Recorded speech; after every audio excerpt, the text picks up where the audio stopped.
Hello, my name is Erin Stark, aka Iris Hime, and today I'm going to be walking you through a brief video tutorial about my personal art making process.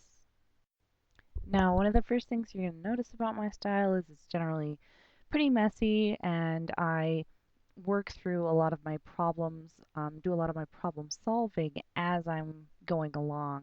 Um, from beginning to end, it's just this really chaotic affair. So that being said, generally, I start out with a thumbnail sketch. Usually it's really rough. And then I'll take that thumbnail and I'll scan it into my computer and I'll adjust the levels a bit in the program I use, which is Paid Tool Sci. After adjusting the levels, usually I'll take the opacity down and then draw on top of it a little bit in order to tighten up my sketch so I can really understand what I'm starting to do. So first I did a slightly tighter sketch of the main character, and then I went ahead and refined him out even more. Um, then I started blocking in some of the zombies, the space that I wanted to use, and of course all of that's going to be adjusted further along as I go. So then on top of that, I did a second refinement of the zombies as well, and then on top of that, I blocked in approximately where I was going to place the teeth, which are really the foreground element, and kind of a framing element as well. Once I have all of my sketches to a point where I can understand what's going on, I'll usually folder all of those sketch layers together into one folder, and then I'll turn the opacity down on that and just start inking directly on top of it. So jumping into my ink work, I just kind of start going at it. Now, as you can see here, I kind of work from the foreground elements to the background elements. I spend a large bulk of the time here resolving some of the problems in framing the illustration with these teeth.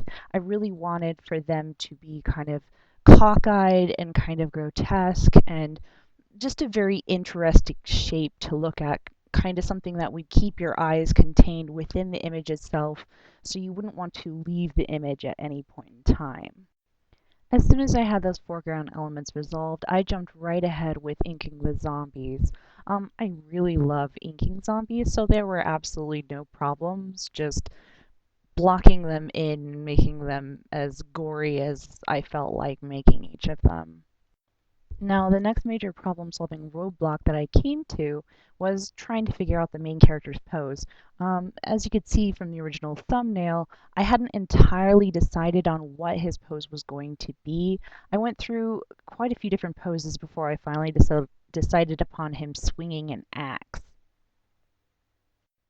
And even then, after I had decided upon the pose, it took me a little bit of adjusting his anatomy and figuring things out before I finally came up with something that I really liked. Once I finally did figure out the pose, however, it was really smooth sailing in blocking in the shadows and then just adjusting where in the image I wanted each of the zombies. I moved them around a little bit, just trying to figure out what worked best compositionally speaking. Now, as you can see here, I've got some fairly random colors going on. They are in no wise any indication of what the final colors are going to be. Rather, they're just temporary stand-ins for the eventual color values. After figuring out the zombie silhouettes in the background, I just clipped each layer as a group, and then I was able to color each zombie independently from one another without crossing the outline that I had established. After that, I generally knew which colors I wanted to use, so I just blocked them in fairly quickly, and then that was all I needed in order to complete the image. So here's the final illustration. I hope that this walkthrough has been helpful, and I hope you guys enjoyed. Thank you for watching. Bye.